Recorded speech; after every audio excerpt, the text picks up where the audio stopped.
Mapagpalang araw po sa ating lahat. Kumbat General po ang inyong ka-antingero. Kung bago pa lang po kayo sa aking munting YouTube channel, sana po paki-like, share, and subscribe. Maraming salamat po. Bali ngayon mga katingero, gumawa na po tayo ng tinatawag na pangunahing agimat o kadalasang ginagamit na agimat dito sa Mindanao. Ay walang iba kundi mula sa baon ng niyog na walang mata o yung libon. Ito po mismo harapan at likuran.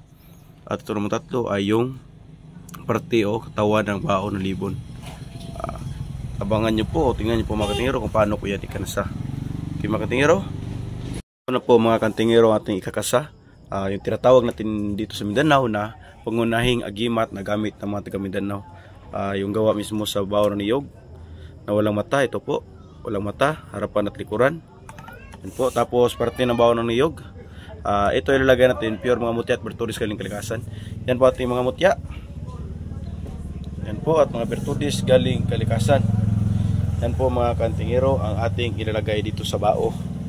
At itong mismong harapan at likuran ng bao mga kantingero, meron po tayo ditong ilalagay na sikretong orasyon na sulat kamay po.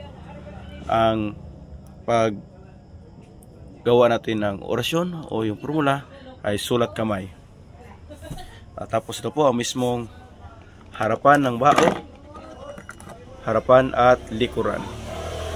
Ang gawin natin dito sa harapan at likuran ay lalagyan ng orasyon at mga iba't ibang mutya at bertudis galing kalikasan. At ito naman parte ng katawan ng baon ng libon ay pure mutya at bertudis lamang ating nilagay. Okay mga katingero, mamaya ipakita ko po ang video.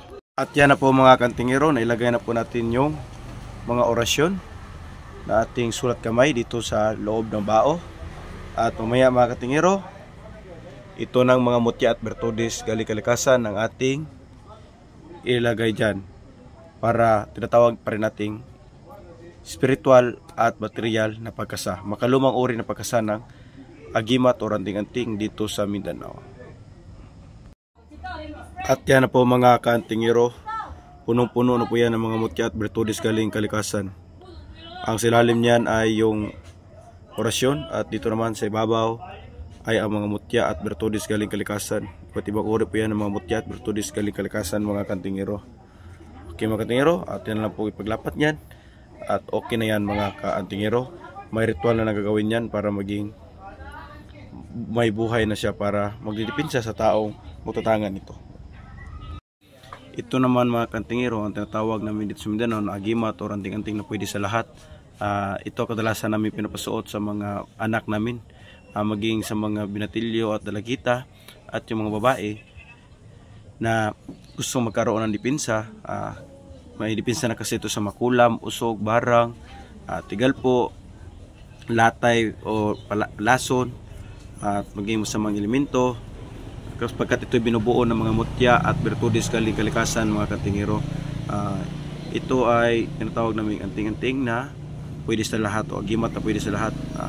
Ito ang isa sa mga kadalasan din gamit na anting-anting dito sa Mindanao na kadalasang pinapakwinta sa mga walang debosyon o walang pagkaing dasal ng mga tao tulad ng mga bata. At ito naman ang kanina yung may orasyon, may pagkaing dasal ito at may mga tuntunin. Ito po ang yung mismong harapan at likuran ng bao at ito ang parte ng katawan ng bao ng niyog na libon. Okay mga katingero, kaya po lahat natin nagawa mga katingero. Sige, dito po muli pala si Kumbat General na sabi mo magpalang araw sa ating lahat and God bless everyone.